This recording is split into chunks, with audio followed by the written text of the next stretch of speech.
வணக்கம் மக்களே, இன்னைக்கு டாபிக் என்ன பார்க்க போறோம்னா E20. ஆனா இந்த E20 வந்து உங்க வண்டியில போட்டா ஓடுமா ஓடாத டிஸ்கஸ் பண்ண வரலங்க. இந்த E20க்கு எவன் மூல காரணம், எவன் இந்த E20 கண்டுபிடிச்சான், இந்த E20 வச்சுட்டு நம்மள சரியான 420 ஆக்க பாக்குறாங்களா அப்படின்னு நம்ம பார்க்க போறோம். அதுல ரிசர்ச் பண்ணி பார்த்தோம், ஒரு மிஸ்ட்ரி ஆங்கிள் இருக்குங்க. அது நீங்க கரெக்டா யூஸ் பண்ணா வந்து மேபி இந்தியா வந்து நெக்ஸ்ட் சூப்பர் பவர் ஆகக்கூடிய சான்ஸ் இருக்கு. அது வந்து இந்த வீடியோட எண்ட்ல உங்களுக்கு புரிய வந்துடும் எப்படி அப்படின்னு. ஏன்னா இது வந்து ஒரு சரியான மோனோபோலி கேம் பார்த்து போயிட்டு இருக்கு. அதுதான் இந்த வீடியோல டிஸ்கஸ் பண்ண போறோம். ஸோ வெல்கம் டு சொல்லுவே இல்லாத மிஸ்ட்ரி கைஸ். அப்போ இந்த E20 எவன்டா இது கண்டுபிடிச்சா, எவன்டா இந்த மூல காரணம், அவனை கண்டுபிடிக்கிறோம் அப்படின்னு சொல்லி ரிசர்ச் பண்ணி பார்த்தா எங்க போய் நிக்கிறோம்னா 1826 அங்க போய் நிக்கிறோம். அந்த டைம்ல எல்லாம் போய் நிக்கிறோம். அங்க வந்து சாமுவேல் மோரே ஒரு அமெரிக்கா என்ன பண்றானா ஒரு என்ஜின் கண்டுபிடிக்கிறான். அவன் அந்த சொல்றான் இந்த ஒரு ஸ்பெஷலான என்ஜின்ங்க அப்படின்னு. ஆளுங்க என்னப்பா இதுல ஸ்பெஷல் அப்படின்னு கேட்டா, இந்த என்ஜின்ல நீங்க பெட்ரோல் டீசல் போட தேவையில்ல, நீங்க ஆல்கஹால் போட்டால ஓடும் அப்படின்னு சொல்லி ஒரு பெட்ரோல் கண்டுபிடிக்கிறான். அதுதான் world's first ethanol supported engine. அதை வச்சு பயங்கரமா மார்க்கெட்டிங் பண்றான். ஆனா வந்து ஃபிளாப் ஆயிடுறான். ஏன்னா அந்த டைம்ல வந்து டீசல் பெட்ரோல்லாம் கம்மி விலையில கிடைச்சிருந்துச்சு. எல்லாரும் அதை யூஸ் பண்ணி போயிட்டாங்க. எல்லா கம்பெனிக்காரங்க அதை யூஸ் பண்ணிட்டாங்க. அது முடிஞ்சு என்ன பண்றாங்கன்னா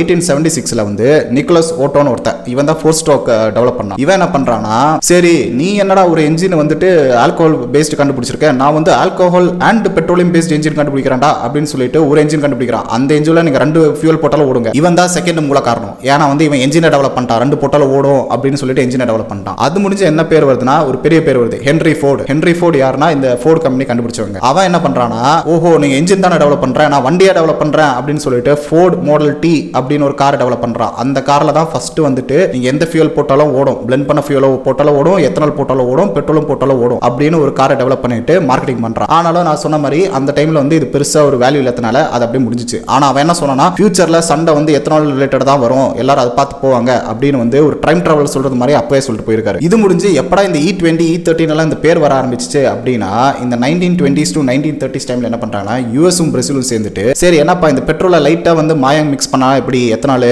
அப்படின்னு வண்டி ஓடுமா ஓடாதா அப்படின்னு ஒரு சின்ன ப்ராஜெக்ட் ஆரம்பிக்கிறாங்க. ஒரு 100 வண்டி 200 வண்டிக்கு அங்கேருந்து தான் இது ஒரு ப்ராஜெக்ட் ஆரம்பிக்குது. இது போய் எப்போ நிற்குதுன்னா 1970s வரை இந்த ப்ராஜெக்ட் எக்ஸ்டெண்ட் ஆகி, சரிப்பா கரெக்டான ரேஷியோவில் எத்தனால் மிக்ஸ் பண்ணால் நம்மளுக்கு லாபம், அதே டைம் வந்துட்டு வண்டிங்களும் ஓடும் அப்படின்னு சொல்லிட்டு இந்த E5 E15 அப்படின்னு வந்துட்டு பல டேர்ம்ஸை வந்து கொண்டு வராங்க. சரி என்னப்பா இதில் வந்து இருக்கு, இது ஹிஸ்ட்ரி தானே, இதில் எங்க மிஸ்ட்ரி அப்படின்னு பார்த்தா ஒரு டேட்டாவை நம்ம பார்க்கணும். அந்த டேட்டா பார்த்தா இதில் என்ன மிஸ்ட்ரி இருக்கு, இந்தியா எப்படி சூப்பர் பவர் ஆகுமா இல்லைன்னா நம்மள 420 ஆக்குறாங்களா அப்படின்னு உங்களுக்கு புரிய வந்துடும். ஸோ அது எந்த டேட்டான்னு பார்த்தா, ஃபர்ஸ்ட் வந்து நம்ம பெட்ரோலை பற்றி தெரிஞ்சுக்கணும். இந்த பெட்ரோல் யார் கண்ட்ரோல் பண்றாங்க, யார் வந்து பெரிய முதலாளி. இந்த பெட்ரோல் ரேட்ல நீங்க இன்னைக்கு டேட்டாவை வச்சு பார்த்தா மேஜர் ஸ்டேக்ஸ் இன் பெட்ரோல் யார் வச்சிருக்காங்கன்னா US 40% of the world, next China 10%, அப்புறம் ஜப்பான் 4%, அப்புறம் ரஷ்யா 4%, அப்புறம் இந்தியா 3%. என்னப்பா இதுல சவுதி அரேபியா மிடில் ஈஸ்ட் கண்ட்ரிக்கு பேரே இல்லை அப்படின்னு கேட்டா, அதுல உங்களுக்கு தெரிஞ்சுக்கணும், இவங்க வந்துட்டு இந்த மிடில் ஈஸ்ட் இவங்க ஆளுங்களை என்ன பண்றாங்கன்னா க்ரூட் ஆயில் இருக்கு அவங்க கிட்ட, மண்ணு தோண்டா க்ரூட் ஆயில் கிடைக்கும். இந்த க்ரூட் ஆயில் இருந்து யார் பெட்ரோல் டீசல் எல்லாம் எடுக்கிறாங்களோ, ரிஃபைன் பண்ணி எடுக்கிறாங்களோ அவங்க தான் பெரிய ஆளுங்க. அந்த டேட்டா வச்சு பார்த்தா தான் நான் இந்த 5 இது சொன்னேன். இந்த 5 இதுல தான் இந்தியா வந்து 5th பிளேஸ்ல இருக்கு. அப்ப யார் பெரிய முதலாளி, ஆயில் வச்சுக்கோங்கள, ஆயில் இருந்து பெட்ரோல் டீசல் வந்து எக்ஸ்ட்ராக்ட் பண்றவங்க தான் பெரிய ஆளுங்க. அது வச்சு பார்த்தா தான் இந்த US எல்லாம் வந்து எங்கெல்லாம் என்ன கலர் இருக்கோ அங்க போய் பிடிச்சிடுறாங்க. அதுதான் மேஜர் மேட்டர். அப்ப வந்து எத்தனாலுக்கு வந்தா இந்த எத்தனால் எப்படி பண்றாங்க அப்படின்னு பார்த்தா சுகர் கேன், ஆமாங்க கரும்புல இருந்து தான் பண்றாங்க. அப்ப நம்ம என்ன பார்க்கணும்னா, இந்த வேர்ல்டுல யார் பிகெஸ்ட் கரும்பு ப்ரொடியூசர் அப்படின்னு நம்ம பார்க்கணும். அது வச்சு பார்த்தா first Brazil, second India, third China, ஃபோர்த்ல வந்து நம்ம யாரும் யோசிக்காத ஒரு பேருங்க பார்த்தா பாகிஸ்தான். ஆஹா பாகிஸ்தான் நம்மளோட போட்டியா அப்படின்னு பார்த்தா இது அந்த ரேஞ்ச் நம்ம பார்க்கணும் எவ்வளவு டிஃபரன்ஸ் இருக்கு அப்படின்னு. பிரேசில் பார்த்தா 760 மெட்ரிக் டன் ஒரு வருஷத்துல சுகர் கேன் ப்ரொடியூஸ் பண்றாங்க. இந்தியா வந்து 450 மெட்ரிக் டன். தேர்ட் சைனா, இந்தியாவுக்கு சைனாக்கு எவ்வளவு டிஃபரன்ஸ் தெரியுமா, சைனா வந்து 100 மெட்ரிக் டன் தான் இயர்லி ப்ரொடியூஸ் பண்றாங்க. பார்த்தா 300 மெட்ரிக் டன் ஒரு டிஃபரன்ஸ். அப்போ இந்த உலகத்திலே மேஜர் சுகர் கேன் ப்ரொடியூஸ் பண்றது பிரேசில், அப்புறம் இந்தியா. அப்போ நம்ம தான் அடுத்த சவுதி அரேபியா அப்படின்னு பார்த்தா அங்கதான் பிரச்சனைங்க. என்ன சீனா, இது சுகர் கேன் ப்ரொடியூஸ் பண்ணுது. சுகர் கேன் வந்து எத்தனால் ப்ரொடியூஸ் பண்ணோம்ல, அந்த டேட்டா எங்க இருக்குன்னு பார்த்தா பிக்கஸ்ட் எத்தனால் ப்ரொடியூசர்ஸ் லிஸ்ட் பார்த்தா US, அது முடிஞ்சு பிரேசில், மூணாவது தான் இந்தியா. எங்க போனாலும் இந்த US அப்படின்னு பார்த்தா அவன் எல்லாத்துலயும் கை வச்சுட்டாங்க. அவனுக்கு தெரியும் இந்த ஃபியூல் இருந்தா தான் இந்த உலகம் ஓடும், ஃபியூலை கண்ட்ரோல் பண்றான் பெரிய ஆளுன்னு சொல்லிட்டு ஆல்ரெடி அவன் பல வருஷம் முன்னாடி இந்த எத்தனால்ல இன்வெஸ்ட் பண்ணி இந்த technology refinery plant development plant எல்லாம் ரெடி பண்ணி வச்சுட்டான். இப்போ இதுல என்ன பிரச்சனை அப்படின்னு பார்த்தா, திருப்பி நம்ம வந்து US டிபெண்டா மார்க்கெட்ல போறோமோ அப்படின்னு இருக்கு. மேபி இந்தியா வந்துட்டு இந்த சுகர் கேன் ப்ரொடியூஸ் பண்ணதுனால நம்ம சவுதி அரேபியா மாதிரி அந்த ரா மெட்டீரியல்ல வந்து என்ரிச்டா இருக்கலாம். ஆனா வந்து இந்த ரிஃபைன் பண்றது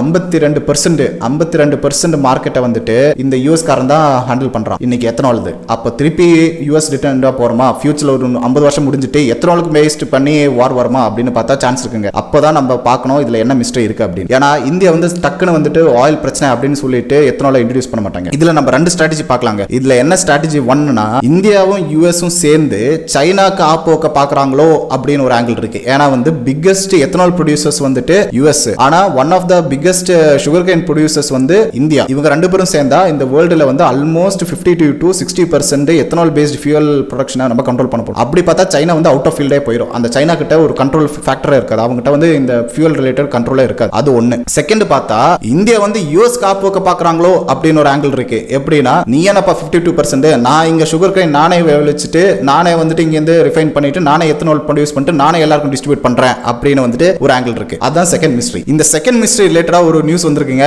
ஏன்னா இந்தியா வந்து நம்மளோட E20 பெட்ரோல் வந்து பூட்டானுக்கு விற்க பார்த்தோம். ஆனா பூட்டான் மினிஸ்டர் என்ன சொன்னாங்கன்னா E20 இது வந்து எங்க வண்டிகளை டேமேஜ் பண்ணும், எங்க ஆளுங்களோட மைலேஜ் கம்மி பண்ணும், எங்களுக்கு வேணாம் அப்படின்னு ரிஜெக்ட் பண்ணிருக்காங்க. ஃபர்ஸ்ட் அடி வாங்கிட்டோங்க. இதெல்லாம் எங்க போய் முடியும்னு தெரியாது. சோ அதுதான் இன்னைக்கு டாபிக். இந்த ஃபேக்ட் இந்த டேட்டா வந்து உங்களுக்கு கொண்டு வரலாம்னு இருந்தேன். ஏன்னா வந்து நான் சொன்ன மாதிரி இது ஒரு ஹிஸ்டரி மட்டும் இல்ல, இதுல ஒரு மிஸ்ட்ரி இருக்கு. ஏன்னா கரெக்டான இந்த சிச்சுவேஷன் நம்ம ஹேண்டில் பண்ணி ethanol production as well as sugar cane ப்ரொடக்ஷனை வந்து நம்ம கண்ட்ரோல் பண்ணா மேபி சூப்பர் பவர் ஆகலாம். ஆனா அதுல ஒரு பிரச்சனை இருக்கு. இப்போ இருக்கிற சிச்சுவேஷன் நம்ம எப்படி ஹேண்டில் பண்ணுவோம்? ஏன்னா வந்து சூப்பர் பவர் ஆகிறது வந்து ஒரு 50 வருஷம் 60 வருஷம் முடிஞ்சு. ஆனா இப்போ இருக்கிற வருஷம் இந்த மக்களோட வண்டிங்க இப்போ இருக்கிற கிரைசிஸ் எப்படி நம்ம கண்ட்ரோல் பண்றோம் அப்படின்னு இருக்கிறதா மேட்டர். ஏன்னா வந்து சூப்பர் பவர் ஆன அப்புறம் தான் நம்மளுக்கு இந்த பெட்ரோல் பிரைஸ் எல்லாம் கம்மி ஆகும். அதுக்கு முன்னாடி வந்து நீங்க எவ்வளவு பெட்ரோலுக்கு தரீங்களோ அதே காசு தான் இந்த எத்தனால் பிளெண்டட் பெட்ரோலுக்கு தர வேண்டியதா இருக்கும். சோ இதெல்லாம் ஃபியூச்சர் பேஸ் பண்ணி இருக்குது பிளானுங்க. அதுதான் இந்த வீடியோல ஷேர் பண்ணணும்ன்றேன். அதோட ஒரு ஃபேக்ட், நம்ம வந்து 100 சப்ஸ்கிரைபர்ஸ் கிராஸ் பண்ணிட்டோம். அதனால தேங்க்ஸுங்க. யாரெல்லாம் சப்போர்ட் பண்ணி வீடியோ பார்க்குறீங்களோ தேங்க்ஸுங்க. அதே டைம்ல ஒன்று மிஸ்ஸிங் ஃபேக்டர், நீங்க லைக் கமெண்ட் போடுங்க, திட்டுருங்க கமெண்ட்ல ஏதாச்சும் இம்ப்ரூவ்மெண்ட் பண்ணணும் சொல்லுங்க. ஏதாச்சும் அடுத்த டாபிக் டிஸ்கஸ் பண்ணி இந்த இதுல என்ன மிஸ்ட்ரி ஹிஸ்டரி இருக்கு அப்படின்னு டிஸ்கஸ் பண்ணலாம் அப்படின்னு சொல்லி கமெண்ட்ஸ்லையும் போடுங்க. அது வேற நந்து சைனிங் ஆஃப். தேங்க்ஸுங்க.